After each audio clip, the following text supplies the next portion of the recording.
Islam. Ketahuilah bahwa tulisan kita itu akan ditimbang kelak di hari kiamat. Sebagian dari kita lagi beragama dengan cara mengikuti bapak-bapak mereka, walaupun menyalahi kitabullah, walaupun menyalahi Rasulullah sallallahu alaihi wasallam.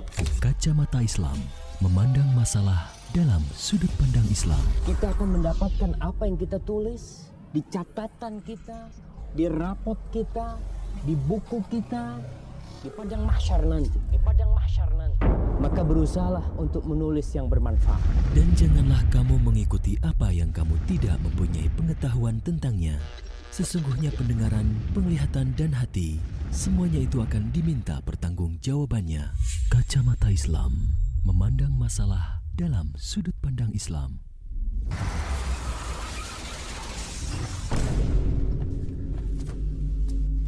Kematian suatu hal yang pasti akan kita hadapi. Jadi siap tidak siap kita harus menghadapinya. Kalau saya melihat kematian itu ternyata orang melihat hanya sekedar sampai habis masa hidup di dunia. Tapi saya masih punya pikiran karena saya juga sering mendengarkan khotbah atau apa, itu kok juga lebih panjang lagi. Justru kehidupan itu lebih jauh lagi lah, itu yang sebetulnya saya masih belum punya bayangan yang jelas di situ. Kalau buat saya pribadi takut Pak, karena belum ada persiapan. Serem sih, kita kan orang Islam nggak boleh takut mati, nggak boleh cinta dunia ya.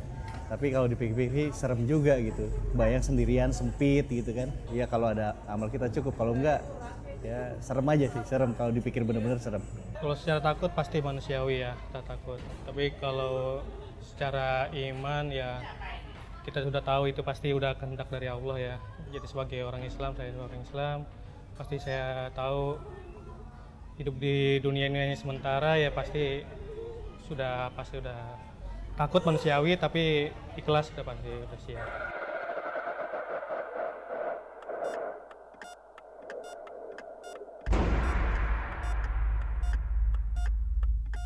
Yang kita bisa SKN Al-Bayan 95 FM menebar keagungan Asmaul Husna. Allah la ilaha illa huwa lahul asmaul husna. Bismillahirrahmanirrahim. Bismillahirrahmanirrahim. Salatu wassalamu ala rasulillah. Asyhadu an la ilaha illallah wahdahu la syarikalah wa asyhadu anna Muhammadan abduhu wa rasuluhu la nabiyya wa la rasula ba'dah. Amma ba'd, para pendengar saudaraku seiman seakidah, kembali bersama 95 FM Radio SKN Al-Bayan menebar keagungan Asmaul Husna yang dipancarluaskan dari Kampung Pasir Hapa, Desa Sirnagali, Kecamatan Cilaku, Kabupaten Cianjur, 50 meter belakang Terminal Pasir Hayam.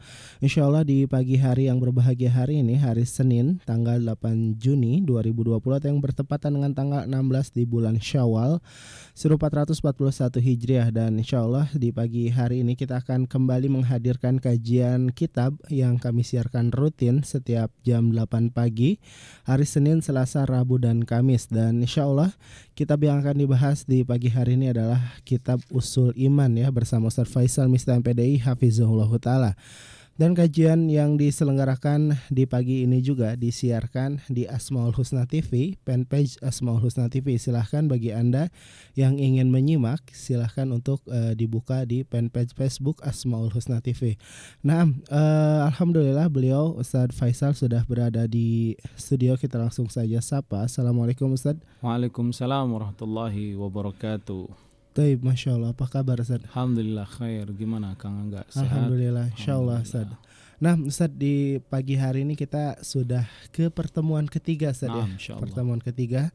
Dan bagi para pendengar, para pemirsa yang ingin memurojaah pertemuan-pertemuan sebelumnya, Anda bisa kunjungi channel YouTube Asmaul Husna TV, karena di sana ada pertemuan pertama, kedua, dan selanjutnya Insya Allah akan kita upload ke sana. Nah Ustaz, di pertemuan ketiga ini kita akan membawakan materi atau pembahasan apa Ustaz? Kita masuk bab beriman kepada Allah, langsung beriman kepada Masya Allah. Nah, para pendengar dan para pemirsa, bagi Anda yang ingin bertanya, silahkan kirimkan pertanyaan Anda ke nomor 0856 2461 9995. Sekali lagi di 0856 2461 9995 dan kita langsung saja simak materi yang akan disampaikan kepada Ustadz, kami persilahkan. Bismillahirrahmanirrahim. Assalamualaikum warahmatullahi wabarakatuh.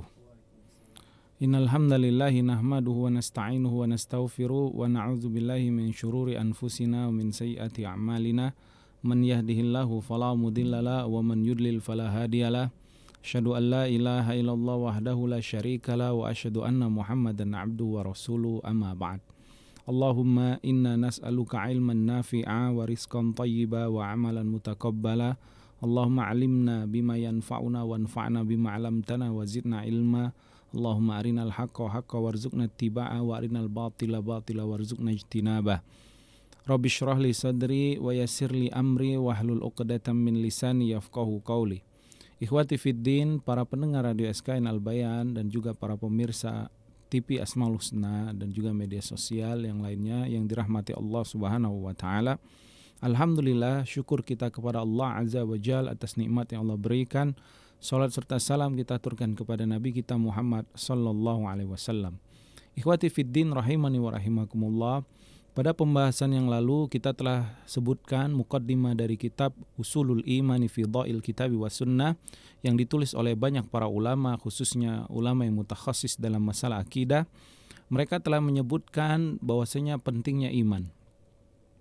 Allah berfirman dalam surat An-Nahl ayat ke-97 ya, 96.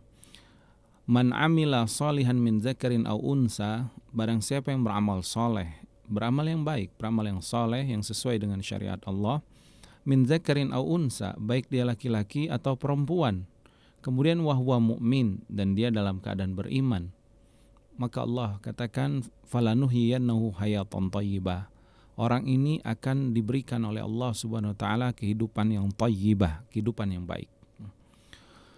Kemudian walanujziyannahum bi ahsani ma kanu ya'malun. Kemudian Allah Subhanahu wa taala akan memberikan balasan kepada mereka ya.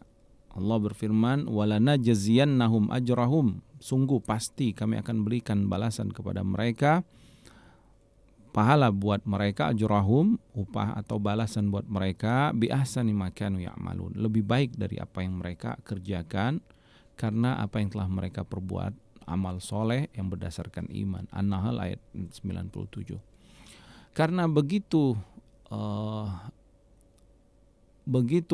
bermanfaat dan begitu mulianya kedudukan iman ini, sehingga standar kebahagiaan di dunia itu adalah iman dan amal soleh.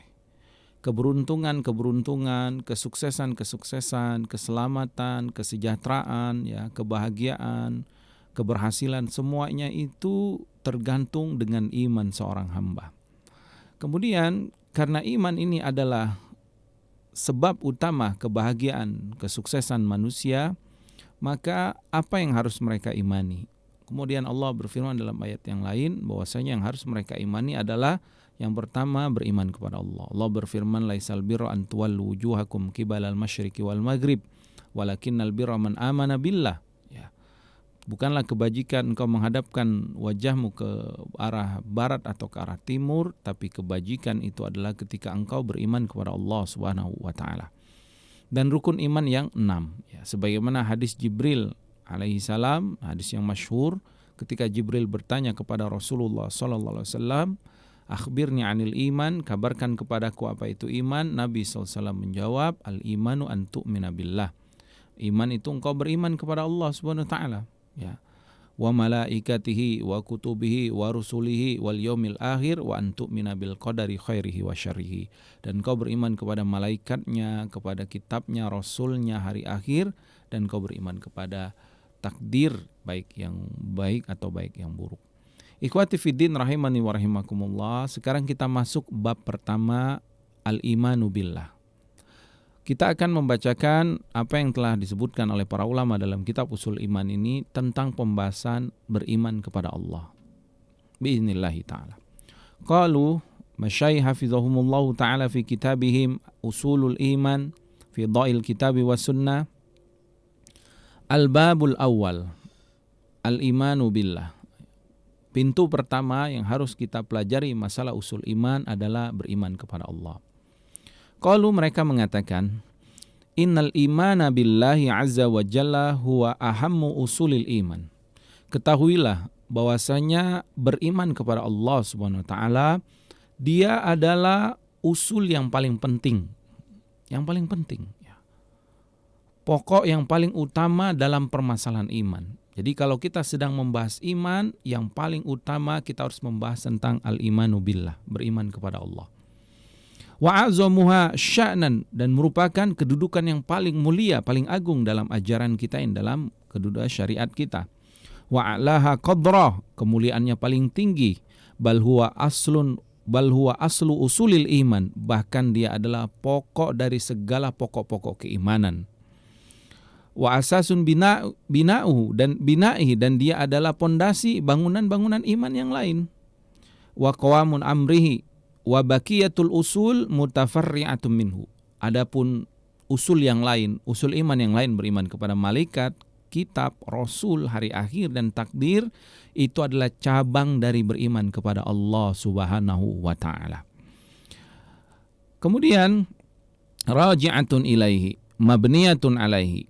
Yang semua cabang-cabang iman tadi itu merupakan pokok keimanan. Rukun iman yang 5 itu pokok keimanan, tapi pokok keimanan cabang dari pokok yang utama, yaitu dari al-imanu billahi azza wa jal.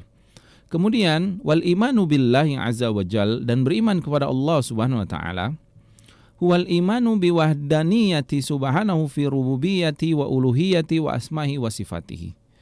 Yang dimaksud dengan beriman kepada Allah, kata para ulama, yaitu engkau mengesahkan Allah dalam perbuatannya. Engkau esahkan perbuatan Allah, wa uluhiyati, engkau esahkan dalam perbuatanmu. Jadi pertama engkau mengesahkan perbuatan Allah, rububiyahnya. Artinya engkau mentauhidkan Allah, mengesahkan bahwa hanya Allah pencipta, hanya Allah pemberi rezeki, hanya Allah yang mengatur alam semesta, hanya Allah yang bisa menghidupkan, mematikan, hanya Allah yang bisa menyelamatkan, menghilangkan mudarat, mendatangkan manfaat. Ini mengesahkan Allah dalam rububiyah.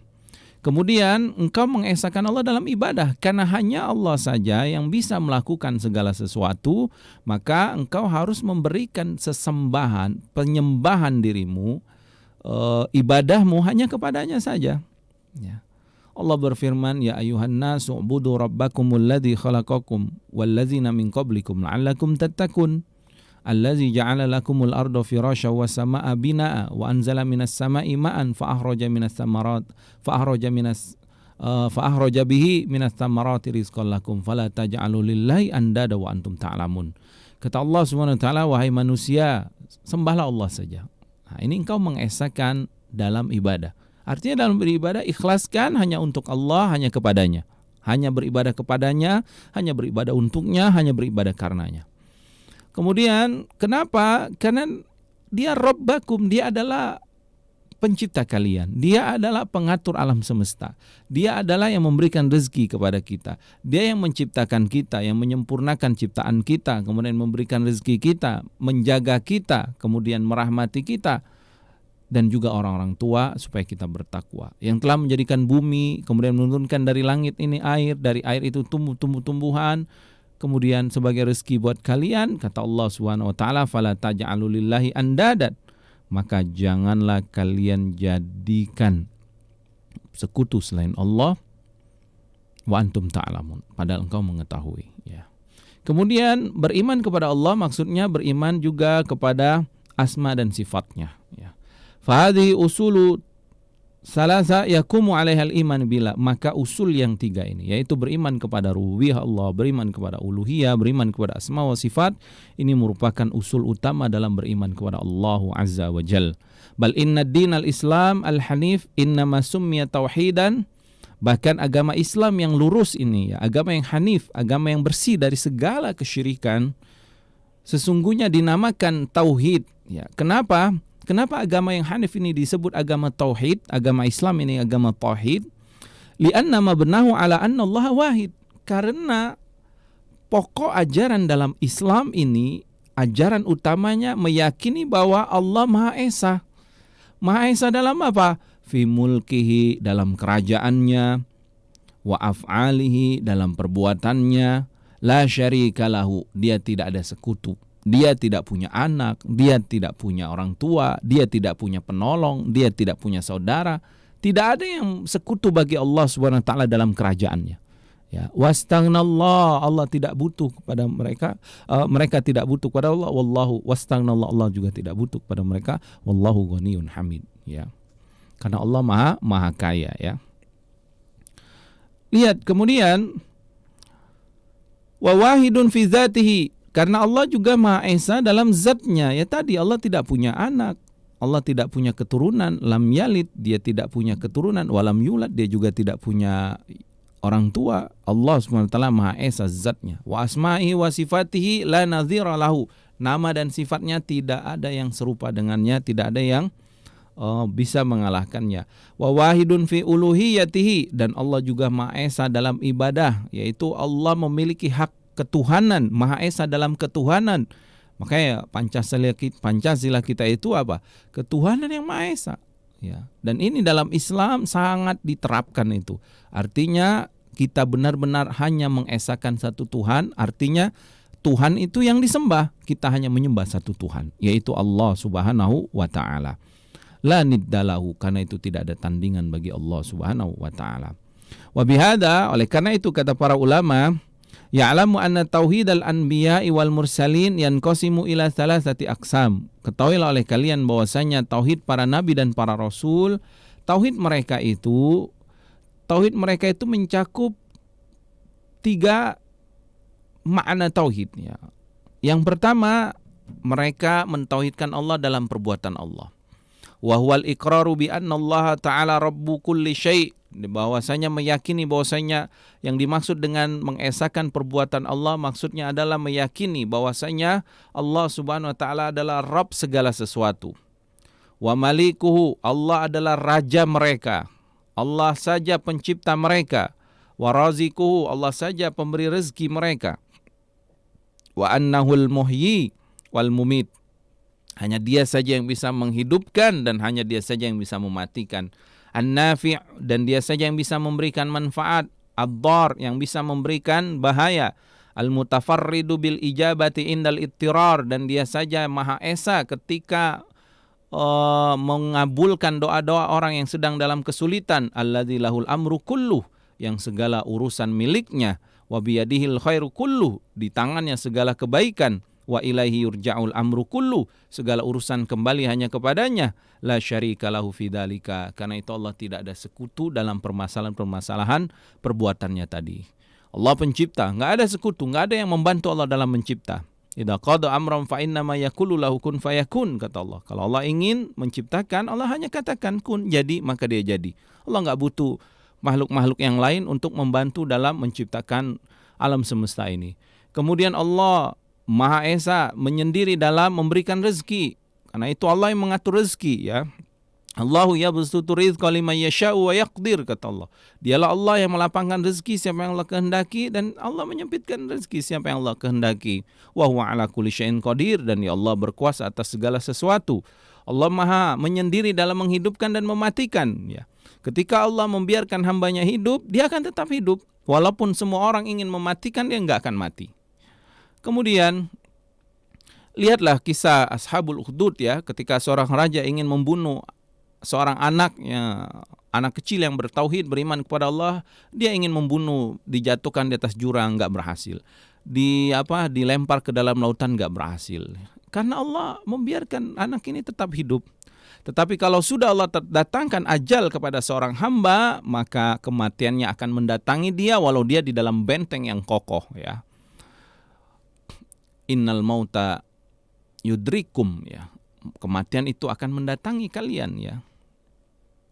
Allazi tafirruna bihi, ya, yang kita berlari dari kematian itu, ya. Allah berfirman, wala yuakhirallahu nafsan idza jaa ajaluha. Allah tidak akan mengakhirkan, ya, kematian seseorang kalau memang ajalnya sudah datang. Karena Allah Subhanahu wa taala dialah satu-satunya yang menghidupkan dan mematikan.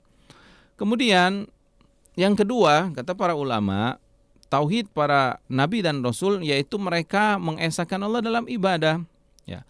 Wa huwa ifradullahi wahdahu bizzulli wal khudu'i wal mahabba wal khusyu'i wal ruku'i was sujud, yaitu mengesahkan Allah dalam beribadah, yaitu kita hanya merendahkan diri kita, kita hanya menghinakan diri kita, kita hanya mencintai, kemudian kita hanya takut, kemudian ruku dan sujud, az-zibhu, yaitu menyembelih kurban, wan nazru, dan juga bernazar, hanya kita berikan untuk Allah Subhanahu wa taala.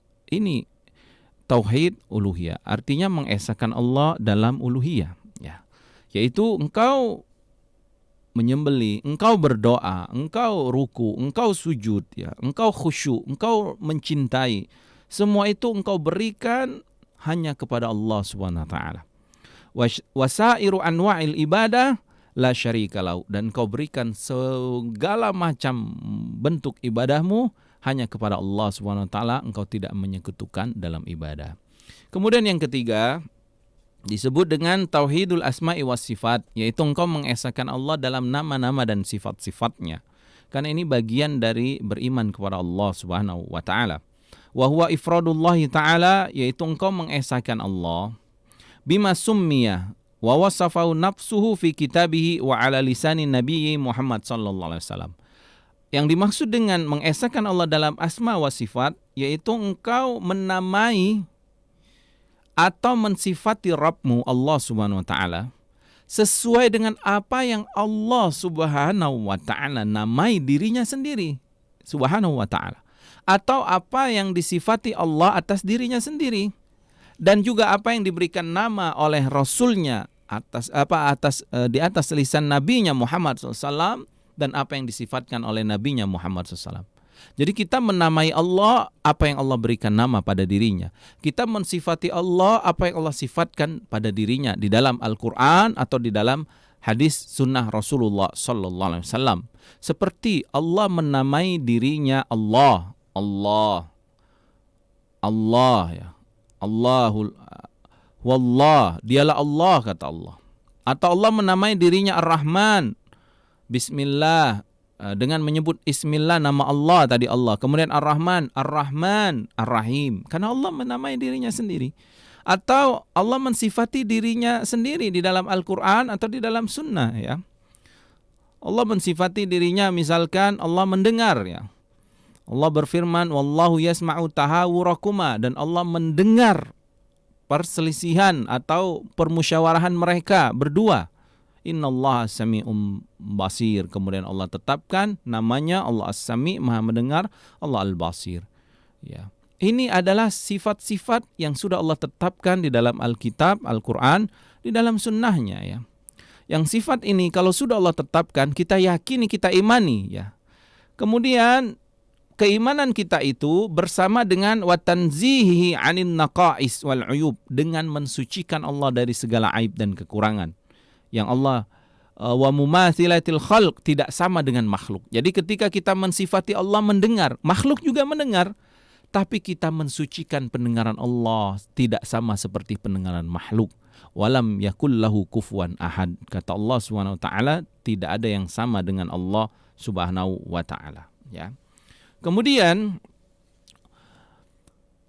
kita mensucikan Allah, kemudian tidak mensucikan dari segala aib dan kekurangan, apalagi keserupaan dengan makhluk, kita sucikan itu fima huwa min khasaisihi, yang apalagi ini adalah kekhususan Allah Subhanahu wa taala. Wal iqrar, dan kita meyakini bahwasanya bi annallaha bi kulli syai'in alim, Allah mengetahui segala sesuatu. Wa ala kulli syai'in qadir, Allah berkuasa atas segala sesuatu. Artinya Allah mengetahui apa yang di hadapan kita, apa yang di belakang kita. Ya'lamu ma fis samawati wal ard. Kata Allah mengetahui apa yang ada di langit, apa yang ada di bumi. Wa ya'lamu ma tusirruna wa ma tu'linun. Allah mengetahui apa yang kalian nampakkan, Allah mengetahui apa yang kalian sembunyikan. Wallahu alimum bizatis sudur, dan Allah bahkan mengetahui apa yang tersembunyi di dalam hati-hati seorang hamba. Kemudian Allah berkuasa atas segala sesuatu. Naam, Allah berkuasa. Idza qada amran fa innama yaqulu lahu kun fayakun. Kalau Allah ingin melakukan sesuatu, Allah hanya katakan kun fayakun, maka jadilah semuanya. Kemudian wa annahul hayyul qayyum allazi la ta'khuzuhu sinatu wala naum, bahwasanya Allah Subhanahu wa taala Maha hidup dan Allah Maha mengurus makhluknya, yang Allah tidak mengantuk dan tidak juga tidur. Lahul masyiatun nafidah wal hikmatul baligha, miliknya segala kehendak dan miliknya segala hikmah. Wa annahu sami'un basir, dan bahwasanya dia Allah Subhanahu wa taala Maha mendengar lagi Maha melihat. Raufun rahim, dia Maha lembut lagi Maha penyayang. Alal arsyistawa, dia beristiwa di atas arsy-Nya. Wa alal mulki ihtawa, dia berkuasa di atas kerajaannya. Wa annahul malik al-quddus as-salam al-mu'min al-muhaimin al-aziz al-jabbar al-mutakabbir, dan bahwasanya dia Allah Subhanahu wa taala al-malik al-quddus as-salam al-mu'min al-muhaimin al-aziz al-jabbar al-mutakabbir. Semua adalah nama-namanya yang maha indah yang dia tetapkan di dalam Al-Quran. Subhanallah, maha suci Allah, amma yusyrikun, dari apa yang mereka sekutukan, ila ghairi dzalika minal asma'il husna wasifatil ulya. Semua dari nama-nama selain yang tadi yang telah Allah sebutkan di dalam Al-Quran, dari nama-nama yang maha indah atau sifat-sifatnya yang maha tinggi. Walikulli kismun min hadil aqsam salasa dalailu katsiratin minal kitabi was sunnah. Dan pembagian, ya, bagian dari mengesahkan Allah dalam perbuatannya, mengesahkan Allah dalam ibadah kita, dan mengesahkan Allah dalam asma wa sifat, ini semua sumbernya, dalil-dalilnya banyak sekali di dalam Al-Quran dan juga di dalam As-Sunnah. Fal Qur'anu kulluhu fit tauhid. Bahkan kata para ulama, semua Al-Quran kalau kita baca dari awal sampai akhir, isinya semuanya tauhid ini. Isinya mengesahkan Allah Subhanahu wa taala. Wa huququ wa jaza, wa huququhu wa jazaa'u wa fi sya'ni syirk wa ahli wa jazaihim.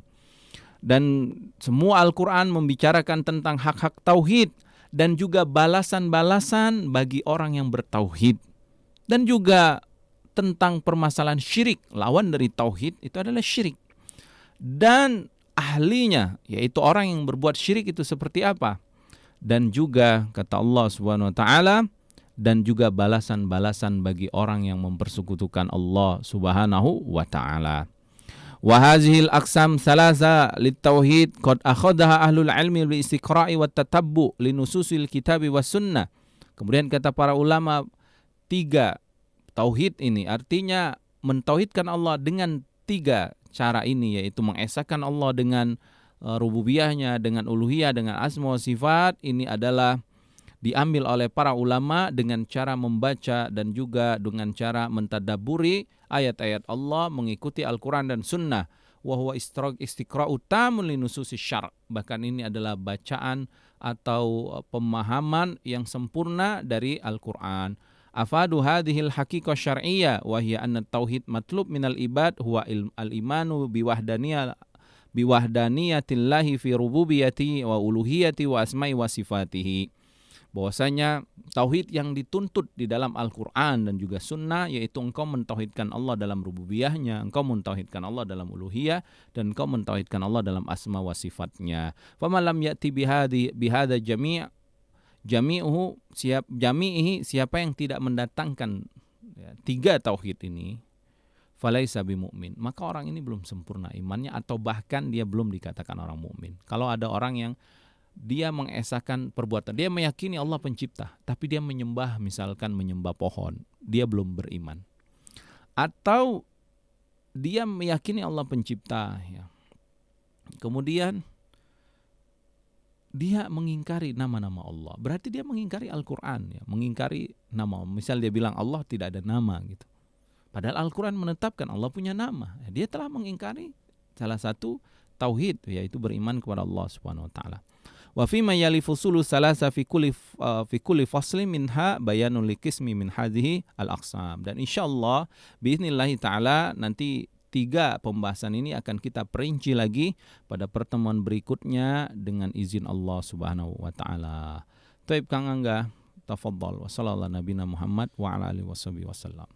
Nah Ustaz, syukron wa jazakallahu khair Ustaz atas penjelasan materi yang telah disampaikan. Mudah-mudahan menjadi ilmu yang bermanfaat bagi kita semua. Tapi para pendengar dan para pemirsa yang sedang menyimak kajian di pagi hari ini, demikianlah sesi materi yang telah disampaikan, dan untuk selanjutnya kami mengundang Anda berinteraksi bersama. Silahkan kirimkan pertanyaan Anda ke nomor 085624619995. Sekali lagi di 085624619995. Ustadz, kita bacakan pertanyaan yang sudah masuk, Ustadz. Fadal Kang. Bismillah, Assalamualaikum Ustadz.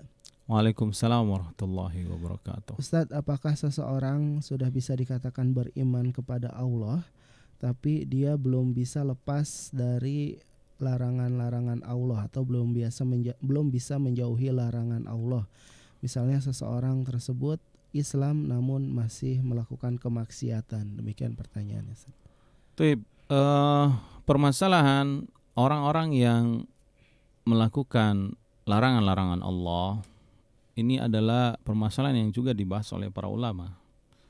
Jadi apakah seseorang itu masih disebut beriman apabila dia melakukan kemaksiatan? Naam, iman itu kalau sudah melekat pada seorang hamba, kalau dia sudah menetapkan dirinya Islam, dia meyakini Islam, meyakini rukun iman, kemudian dia tidak menolak apa yang ada di dalam Al-Quran dan Sunnah, tetapi hawa nafsunya selalu mengantarkan dia kepada kezaliman, disebabkan mungkin karena lingkungan atau karena ketidaktahuan dia, maka orang ini tetap disebut orang mukmin. Cuma kita katakan dia adalah seorang beriman yang naqis, beriman yang imannya berkurang, atau mukmin yang zalim atau mukmin yang fasik, mukmin yang zalim atau mukmin yang fasik. Tapi dia tetap dikatakan orang beriman.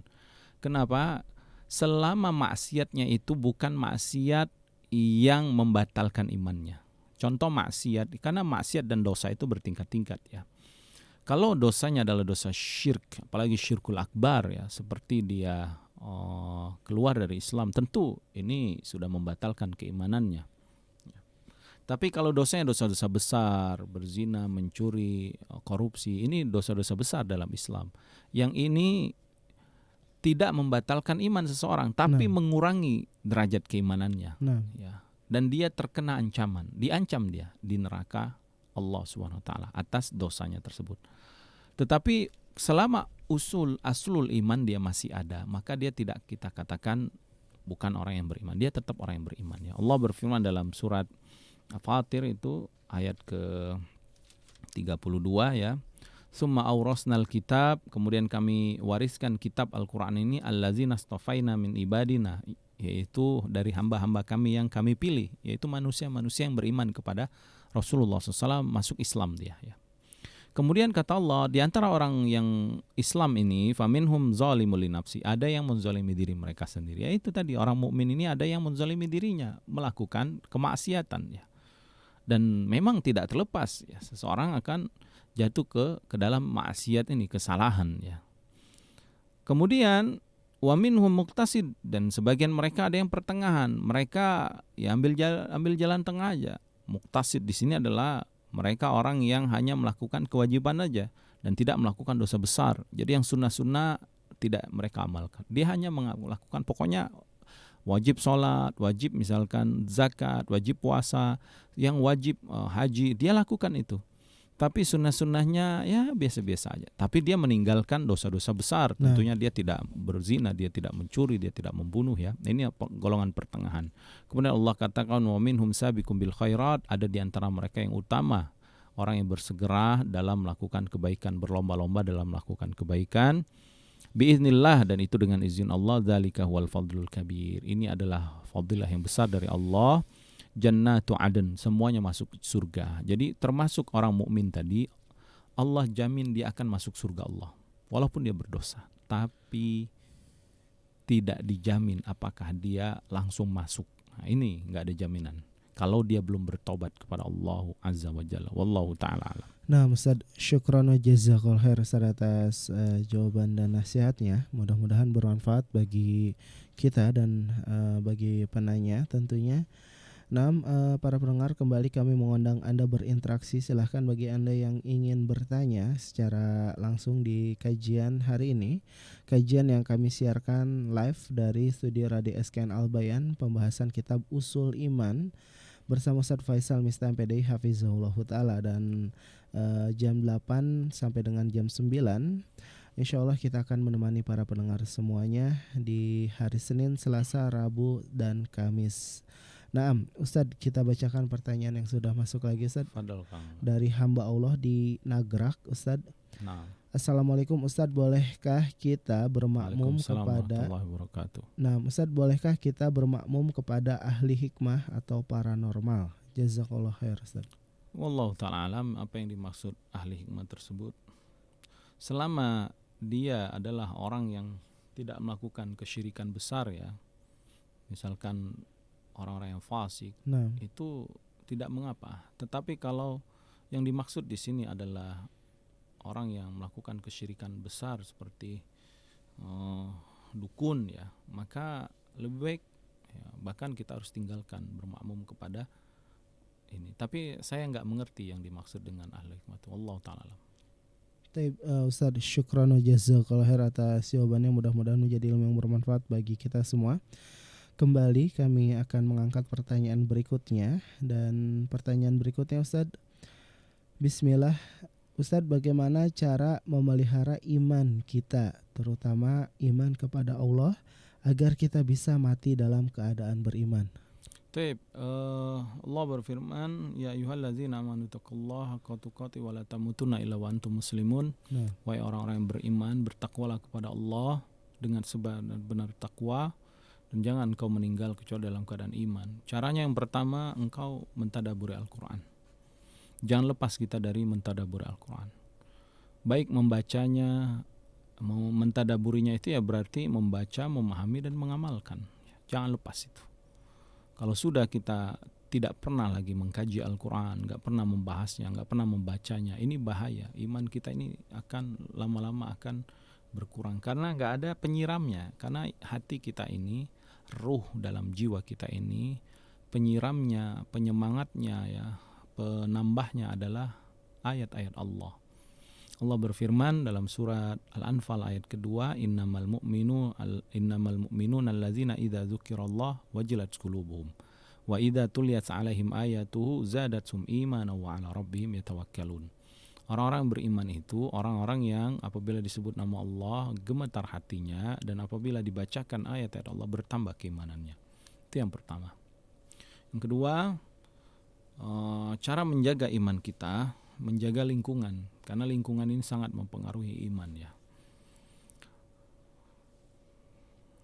Kemudian yang ketiga, cara menjaga iman kita yaitu engkau beramal, karena amal soleh itu akan menyuburkan iman kita, dan meninggalkan maksiat, karena maksiat ini yang menghancurkan, meluluh lantakkan iman kita. Kemudian yang terakhir yaitu jangan lupa engkau berdoa kepada Allah Subhanahu wa taala, dan ini adalah inti dari penjagaan, yaitu engkau meminta kepada Allah penjagaan sehingga Allah Subhanahu wa taala nanti akan menjaga iman kita. Wallahu taala alam. Ustaz, syukran wa jazakallahu khair atas jawabannya, mudah-mudahan menjadi ilmu yang bermanfaat bagi kita semua. Nah Ustaz, kita angkat lagi pertanyaan berikutnya Ustaz. Fadal Kang. Pertanyaan berikutnya, bismillah. Ustaz, mengapa ada pembagian syirik besar dan kecil Ustaz? Karena apabila disebutkan syirik kecil maka akan timbul penyepelean. Mohon penjelasannya Ustaz. Taib, para ulama membagi syirik akbar, syirkul asghar, karena ada orang-orang yang bablas ya, kebablasan dalam memahami makna syirik. Sehingga kalimat-kalimat syirik dianggap semua syirik yang menyebabkan mereka keluar dari Islam, dan ini bahaya kan. Karena itu mereka pun merinci ini agar apa? Ya intinya dosa syirik itu dosa besar, walaupun dia syirik besar atau syirik kecil, semuanya dosa besar. Tetapi para ulama membagi ini ya karena jangan sampai kita salah dalam memponis orang yang harusnya ria, misalkan kita Ria itu kan syirik kecil. Lalu kita katakan syirik ini syirik besar, keluar dari Islam, ini bahaya kan. Makanya dibuat oleh para ulama untuk memahami dan untuk adil dalam menghukumi perbuatan manusia ya. Dan memang dalil-dalil menunjukkan akan adanya syirik besar dan syirik kecil ini. Walaupun syirik ini disebut syirkul asghar, tapi syirkul asghar ini adalah dosa yang sangat besar di sisi Allah ya. Kenapa? Karena dia berdosa, dosanya itu langsung dengan Allah Subhanahu wa taala, dan dosanya ini dosa yang berkaitan dengan ibadah ya. Berkaitan dengan keagungan Allah Subhanahu wa taala. Allah taala alam. Baik Ustaz, syukran wa jazakallahu khair atas jawaban dan nasihatnya, mudah-mudahan menjadi ilmu yang bermanfaat bagi kita semua. Amin. Nah Ustaz, mungkin kita cukupkan, ada sudah 4 pertanyaan di pagi hari ini, dan insya Allah kita akan kembali melanjutkan pembahasan di esok hari Ustaz ya, insya Allah. Barakallahu fiikum wa jazakumullah khair. Insyaallah kita akan lanjutkan pertemuan berikutnya yang berkaitan dengan beriman kepada Allah, yaitu mengesahkan Allah dalam perbuatannya atau disebut dengan tauhid rububiyah. Wallahu taala alam. Saya mohon maaf atas segala kesalahan, yang benar dari Allah Subhanahu wa taala. Wassallallahu ala nabiyina Muhammad wa ala alihi wasallam. Subhanakallahumma wa bihamdika asyhadu an la ilaha illa anta astaghfiruka wa atubu ilaik. Assalamualaikum warahmatullahi wabarakatuh. Waalaikumsalam warahmatullahi wabarakatuh. Demikianlah para pendengar saudaraku seiman seakidah yang Allah muliakan, kajian usul iman pertemuan ketiga di hari ini, hari Senin tanggal 16 Syawal 1441 Hijriah, atau yang bertepatan dengan tanggal 8 Juni 2020. Dan insya Allah kita akan kembali bertemu di hari Selasa besok pagi jam 8 insya Allah bersama Ustadz Faisal Mistam PD Hafizahullah Ta'ala. Dan beliau telah menyampaikan insya Allah besok kita akan mempelajari tentang Tauhid Rububiyah ya. Para pendengar, demikian yang bisa kami sampaikan. Saya Angga Abu Khadijah yang bertugas dari studio, mohon pamit undur diri dari ruang dengar Anda. Kita tutup perjumpaan kita dengan doa kafaratul majelis. Subhanakallahumma wa bihamdika asyhadu an la ilaha illa anta astaghfiruka wa atubu ilaik. Wassalamualaikum warahmatullahi wabarakatuh. SKN Al-Bayan 95 FM, menebar keagungan Asmaul Husna.